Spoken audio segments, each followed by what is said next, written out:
Hello everybody. आज के video में हम डिस्कस करेंगे जनता, धर्मजत्व और अभिस्वीकृति। प्रस्तावना। जनकर्ता से तात्पर्य माता पिता और संतानों के बीच संबंध से है।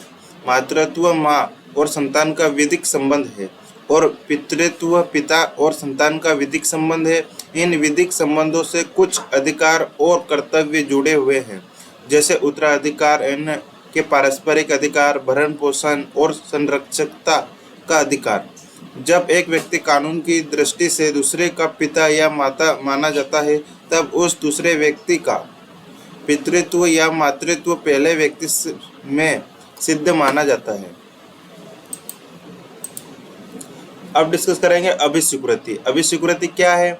तो जब किसी संतान का पितृत्व यानी उसके पिता से उसकी वैध उत्पत्ति या उसके गर्भ में आने या जन्म के समय उसके माता पिता के बीच विवाह का होना समीप करके प्रमाणित न किया जा सके, तो मुस्लिम विधि अभिस्वीकृति को ऐसी रीति के रूप में मान्यता देती है जिसके द्वारा उत्तराधिकारी के प्रयोजनों के लिए मौलिक विधि के विषय के रूप में ऐसा विवाह और वैदिक उत्पत्ति समीप स्थापित किए जा सकते हैं। पितृत्व की धर्मकारी और अभिस्वीकृति का मुस्लिम विधि के ऐसे मामलों में कोई संबंध नहीं है जिसमें संतान का अधर्मजत्व संतान के माता पिता में वैध समागम असंभव होने के कारण संतान को धर्मज बनाने के लिए आवश्यक विवाह के नासिब होने के कारण प्रमाणित और स्थापित है। अभिस्वीकृति के सिद्धांत का संबंध केवल ऐसे मामलों से है जिनमें या तो स्वयं विवाह का तथ्य या अभिस्वीकृति संतान के धर्मत्व के संदर्भ में विवाह होने के ठीक समय प्रमाणित नहीं हुआ है। मान्य अभिस्वीकृति की शर्त। मान्य अभिस्वीकृति न केवल संतान होने की बल्कि धर्मज संतान होने की जरूरी है। पक्षकारों की आयु ऐसी होनी चाहिए जिनकी उनका पिता और संतान होना संभव हो। बेली के मतानुसार स्वीकृतिकर्ता को कम से कम 12 वर्ष या 1.5 वर्ष आयु से बड़ा होना चाहिए।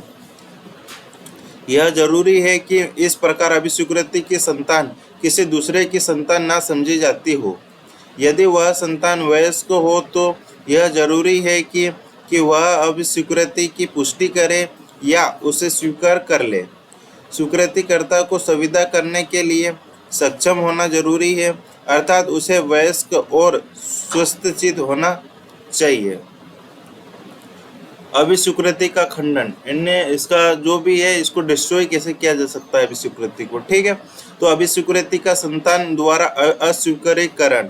यदि क ख को अपना धर्मज पुत्र स्वीकार कर ले लेकिन बाद में ख ऐसे होने से इनकार कर दे, तो विधि की दृष्टि में क द्वारा दी हुई अभिस्वीकृति दोषपूर्ण और प्रभावहीन हो जाती है। आयु। स्वीकृतिकर्ता या अभिस्वीकृति के पात्र के आयु में ऐसे संकटता होना या स्वीकृति के पात्र की आयु स्वीकारकर्ता से अधिक होना जिससे कथित संबंध संभव हो जाए, अभिस्वीकृति को निष्प्रभावी कर देता है, क्योंकि स्वीकृतिकर्ता की आयु अभिस्वीकृति के पात्र की आयु से कम 12 वर्ष या 1.5 वर्ष से अधिक होना अनिवार्य है। व्यभिचार्य यानी जिना की संतान। इस बात का प्रमाण है कि अभिस्वीकृति के पात्र के गर्भ में आने के समय माता का स्वीकृतिकर्ता की वैध पत्नी होना असंभव था, अभिस्वीकृति को निष्प्रभावी कर देता है। अभिस्वीकृति के प्रभाव। पितृत्व की अभिस्वीकृति के प्रभाव से दो उपधारणाओं का उद्भव होता है। प्रथम, संतान होने का दावा करने वाले पक्ष में और पत्नी का दावा करने वाली अर्थात अभिस्वीकृति के पात्र की माता स्त्री के पक्ष में। संतान के मामले में अभिस्वीकृति वास्तविक पितृत्व के सब वैदिक प्रभाव उत्पन्न करती है और संतान में अभिस्वीकृतिकर्ता से उत्तराधिकारी प्राप्त करने का अधिकार निहित कर देती है।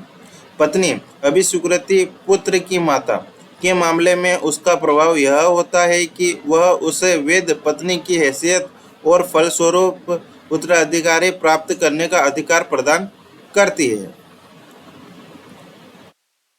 अब डिस्कस करेंगे अभिस्वीकृति और दत्तक ग्रहण में अंतर। ये इम्पोर्टेंट है, दोनों डिफरेंस क्या है, दत्तक ग्रहण और अभिस्वीकृति में क्या डिफरेंस है, ये डिस्कस करते हैं। तो दत्तक ग्रहण के पॉइंट डिस्कस करते हैं। दत्तक ग्रहण में दिया गया शिशु दूसरे व्यक्ति की संतान होती है। जो भी आप एडॉप्शन ले रहे हो, जो भी आप कोई एडॉप्शन ले रहे हो या कोई भी संतान या चाइल्ड है आपके पास नहीं है, आप उसको गोद ले रहे हो, तो वो दूसरे का संतान होता है, ठीक है। अब जब शिशु का पिता ज्ञात हो और वह दत्तक ग्रहण लेने वाले माँ बाप को शिशु का दान कर दे, तभी दत्तक ग्रहण संभव होता है, ठीक है। और थर्ड पॉइंट है इसका, जन्म के वंश को त्याग देने पर दत्तक लेने वाले व्यक्ति के वंश में पितृत्व स्थापित हो जाता है। अब डिस्कस करेंगे अभिस्वीकृति। तो अभिस्वीकृति वास्तविक पितृत्व पर आधारित होती है। यदि वह तथ्य प्रमाणित हो गया हो कि शिशु दूसरे व्यक्ति की संतान है, तो अभिस्वीकृति असंभव है। जब शिशु के पितृत्व का पता न चला हो, केवल तभी यह संभव है, और साथ ही यह प्रमाणित हो कि उसका पितृत्व किसी दूसरे में निहित नहीं है। अभिस्वीकृति में यह हस्तांतरण संभव नहीं है।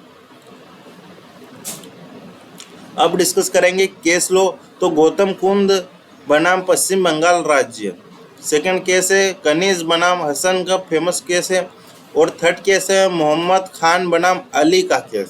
तो ये फेमस केस है। अब डिस्कस करेंगे निष्कर्ष।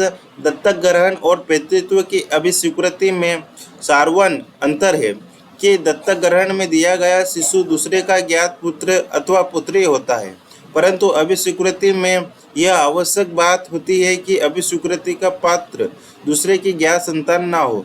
मुस्लिम विधि में यह अवधारणा रहती है कि अभिस्वीकृतिकर्ता अभिस्वीकृति के पात्र का वैध पिता, और यह समझा जाता है कि उसका जन्म वैध विवाह का परिणाम है।